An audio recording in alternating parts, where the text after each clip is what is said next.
Welcome to New Hampshire's Business. I'm Fred Coker. This is the first of my so-called crystal ball interviews. I do these every year about this time, looking ahead to 2019 and what's in store for New Hampshire economically. We're going to talk about that with my guest in just a minute. But first, let's look at these graphics, because here are some trends currently. Overall economic growth at rates before the 2008 recession. This is in New Hampshire.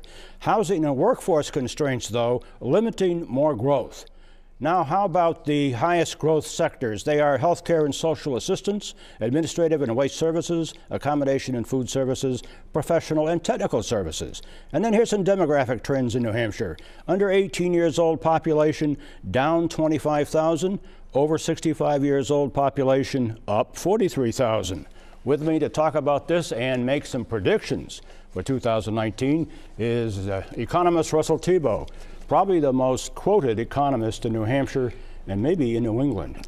One of the only in New Hampshire. Welcome, nice to have you. Great to be here, Fred, thanks. Those graphics we just put up on the screen, there is good news there, but there's news suggesting a slowing of this economy in New Hampshire, and not just New Hampshire, but if we were to look at some national stats in the country. Yeah, a lot of the numbers still look good. Our unemployment rate is low, job growth is healthy, but there's just a sense that I have, and I think that others have expressed, that we may be losing some of the momentum going forward. Higher interest rates are a sign of that. Stock market has struggled this quarter. Yeah. Housing, the higher interest rates are affecting housing, so we're seeing a bit of a housing slowdown, which some people welcome. Yeah, and there's actually jobless claims are up too. Yeah. For some reason. Yeah, I think that generally speaking, some people are moving around, changing jobs, so that can, I think it's a 1 month deal, and I don't think that there's too much to that just yet. Nationally, consumer confidence is down all of a sudden.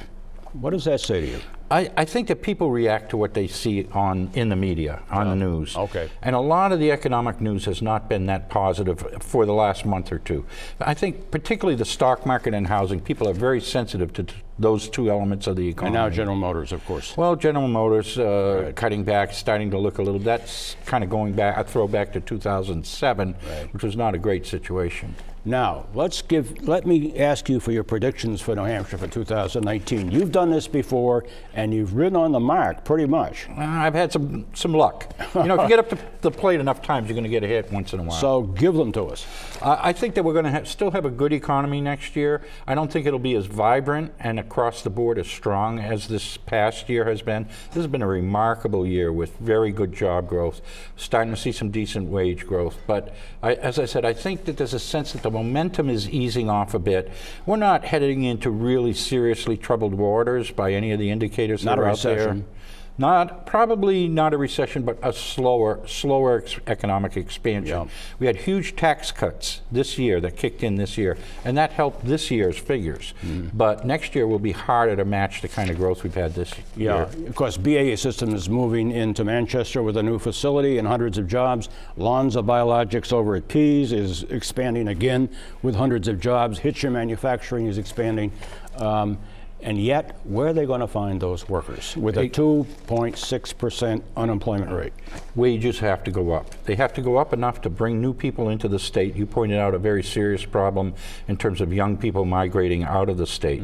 Higher wages will help keep people here and in the labor force, and help to attract workers from other parts of the country. Let's put that first graphic up again, Mr. Director, because this one is really significant. Overall economic growth in New Hampshire at rates before the 2008 recession, which goes to your remarks, but housing and workforce constraints limiting more growth.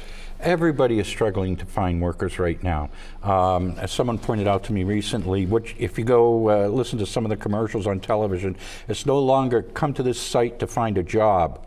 It's come to this site to find workers. Right. That's a big difference. Russ Thibeault, President of Applied Economic Research, thanks a lot. Great to be here.